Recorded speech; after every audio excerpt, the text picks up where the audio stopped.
Bonjour à tous et à toutes, j'espère que vous allez bien. Aujourd'hui, on part sur les traces de Jacques Coeur, un excellent homme d'affaires du XIVe siècle.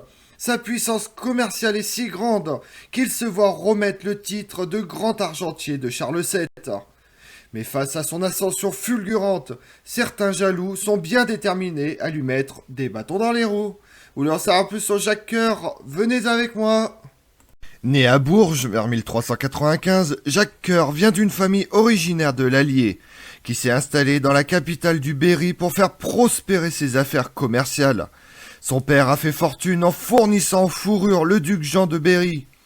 En 1418, le dauphin du royaume de France, le futur Charles VII, s'installe à Bourges, seul territoire encore fidèle à son autorité. C'est depuis cette ville qu'il partira à la reconquête des territoires occupés par les Bourguignons et les Anglais. Nous savons peu de choses sur la jeunesse et l'apprentissage de Jacques Coeur, ni même sur la période qui sépare ses 20 ans de ses 30 ans. Jacques Coeur n'entrera vraiment dans l'histoire qu'en 1429, la même année que Jeanne d'Arc, mais de façon très différente. Il s'est marié aux alentours de 1420. Son beau-père, Léo de Parre, occupait un poste envié. Il était chambellan du duc Jean, mécène débonnaire, dont les très riches heures sont célébrés. Il devait mourir prévôt de Bourges, ce qui prouve à la fois qu'il appartenait à une maison de haute bourgeoisie et qu'il jouissait de l'estime de ses concitoyens.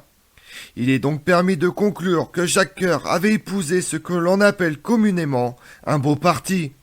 Par son mariage, il entrait à la fois dans la haute bourgeoisie et dans les milieux financiers, dont il allait faire son élément familier.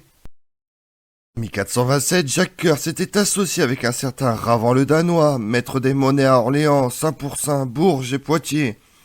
Un changeur, Pierre Godard, et un nommé Jean Dublin, en vue de battre monnaie pour le compte du Trésor royal.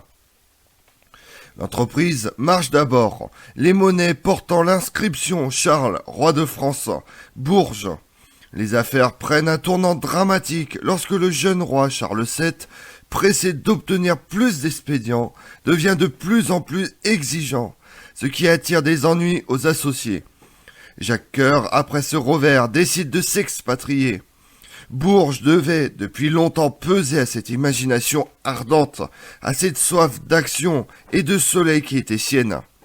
Un comptoir de marchand pelletier, un atelier de monnayage royal, de tels cadres, certainement, étaient bien étriqués pour cet homme parvenu à la trentaine, en pleine possession de ses forces physiques et intellectuelles, et qui présentait déjà dans son comportement un mélange de réalisme et de rêve.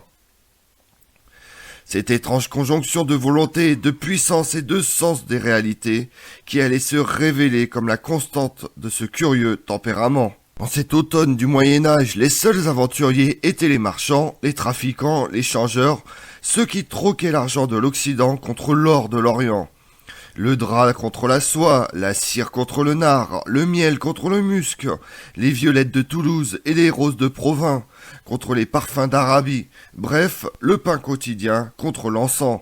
Il s'agit des enjeux du commerce des métaux précieux entre une Europe qui veut de l'or et un Orient qui veut de l'argent. Dès 1432, il entreprend donc de commercer avec le Levant et voyager en Orient. Bon spéculateur, il amasse vite une jolie fortune qu'il réinvestit dans la transaction de diverses épices, laine, drap ou encore fourrure. Depuis Aigues-Mortes, puis Marseille, il commerce en Orient, en Italie, en Espagne, en Angleterre, en Flandre et dans les pays baltiques. Il achète des seigneuries et fait construire en 1443 un somptueux hôtel particulier à Bourges, le palais Jacques Coeur, qui figurera sur la liste des monuments historiques dès 1840. En mai 1432, le futur argentier de Charles VII arrive à Damas. Il ne s'agit pas d'une croisière de plaisance, mais d'une véritable aventure, exigeant de ceux qui l'entreprennent audace et prudence, diplomatie et courage. Les chrétiens étaient à Damas l'objet d'une vive aversion. Chaque soir, on les enfermait pour la nuit dans leur maison afin qu'ils ne soient pas enlevés ou tués. Après diverses escales, le voyage de retour en novembre 1433 se termine très mal. Le navire, pris dans une tempête, échoue dans le petit port de Calvi, alors possession de la République de Gênes. Les naufragés demandent au gouverneur de la ville de les protéger. Pour toute réponse, il les fait prisonniers. Il leur retire toutes leurs marchandises, leurs bagages, leurs vêtements, laissant uniquement leurs chemises. De plus, ils doivent payer une importante rançon au capitaine gouverneur. De cette aventure, Jacques Coeur tire sans doute la leçon suivante. Pour éviter de finir misérablement dans une aventure sans gloire et sans lendemain, il lui fallait commencer par s'organiser convenablement et s'équiper pour prévoir toutes les possibilités. En 1435, il devient maître des monnaies à Bourges, puis à Paris. L'année suivante, en 1439, il atteint le sommet de sa carrière. Charles VII, devenu roi de France en 1422, le nomme grand argentier de France. Jacques Coeur s'occupa alors des dépenses quotidiennes du souverain et de l'assainissement monétaire du royaume de France. Lorsqu'il est anobli en 1441, il reprend à son compte la devise de la seigneurie de Saint-Fargeau. À cœur vaillant, rien d'impossible. Son ascension se poursuit et sa fortune est florissante. En 1439, il occupe la charge d'argentier, qu'il conserve jusqu'à sa chute en 1453 et qui assure une grande partie de sa fortune. Un argentier est une personne chargée des finances en France sous l'Ancien Régime.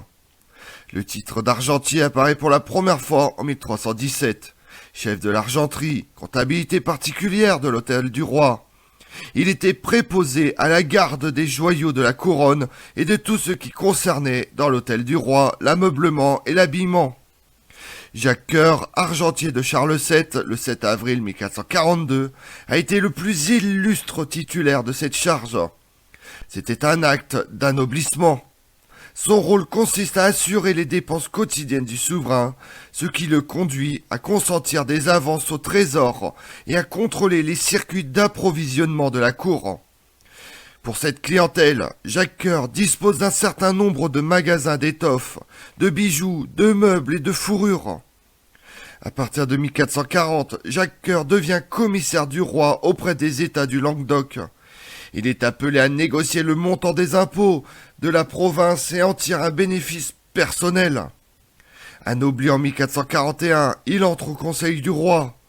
Jacques Coeur participe à la reconquête en finançant l'effort de guerre.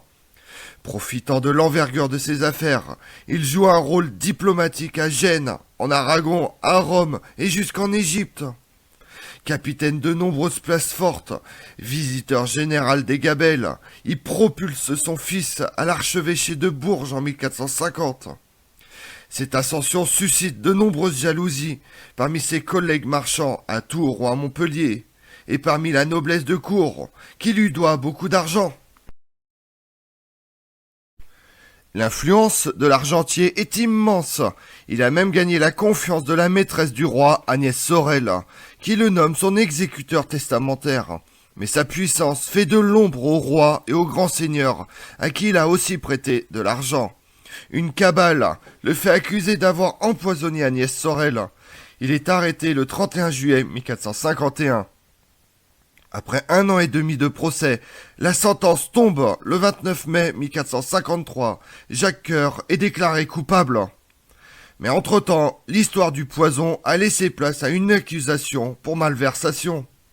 On reproche à Jacques Coeur d'avoir manqué de fidélité au roi, d'avoir émis de la fausse monnaie quand il était chargé de l'atelier de Bourges, d'avoir escroqué des gentilshommes, d'avoir vendu des armes aux Sarrasins, ou encore d'avoir refusé de protéger un esclave converti au christianisme dans le seul but de ne pas mettre en péril ses intérêts commerciaux. Ses biens sont confisqués, il est condamné à 3 ans de prison. Jacques Coeur, déchu de sa fonction d'argentier, est enfermé au château de Poitiers. Il doit payer 400 000 écus.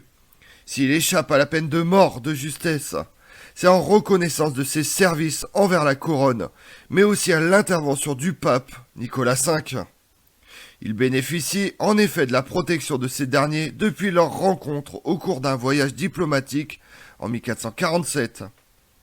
Le captif devient fugitif, s'évadant de sa geôle le 27 octobre 1454. Il rejoint Rome et passe 1 an auprès du pape. En 1455, le nouveau pape, Calix III, veut lancer une croisade contre les Ottomans qui se sont emparés de Constantinople en 1453. Jacques Coeur prend part aux préparatifs, use de ses talents de financier pour aider le Saint-Siège et se lance dans l'expédition le 23 septembre 1455. Il quitte Ostie, le port de Rome, avec une trentaine de navires, avec l'idée dans un premier temps de sécuriser les îles de la mer Égée. C'est sur celle de Chios qu'il meurt, probablement de dysenterie, le 25 novembre 1456. Son fils Godefroy obtiendra la réhabilitation de sa mémoire auprès du fils de Charles VII, le roi Louis XI. 2 siècles plus tard, Nicolas Fouquet, le surintendant des finances de Louis XIV, vivra lui aussi de la même manière une ascension exceptionnelle et une chute exemplaire. Comme on l'a vu, Jacques Coeur naît dans une période tourmentée pendant la guerre de 100 ans qui divise profondément le pays. Dévoué au roi de Bourges, il côtoie Jeanne d'Arc et le confident d'Agnès Sorel, la maîtresse du roi. Le début du XVe siècle est une période de basculement. Homme d'affaires, banquier, Jacques Coeur contribue à construire un nouvel avenir pour la France, en favorisant les échanges notamment avec l'Italie et l'Orient. L'empire commercial de Jacques Coeur ne lui survit pas, mais les monopoles royaux qu'il a installés profitent à l'État. Il a grandement contribué à la remise en ordre financière et monétaire du royaume de France. Grâce à ses prêts d'argent et à la fourniture d'armes, il permet au roi de France d'entretenir des armées permanentes. Je vous remercie d'avoir suivi cette vidéo en ma compagnie. Si vous voulez connaître mes autres vidéos, retrouvez-moi sur ma chaîne YouTube Tout sur l'Histoire avec Damien, mais également sur les réseaux sociaux, Twitter et Instagram, Histoire Damien. Et pensez à liker, commenter et vous abonner. Je vous remercie à tous.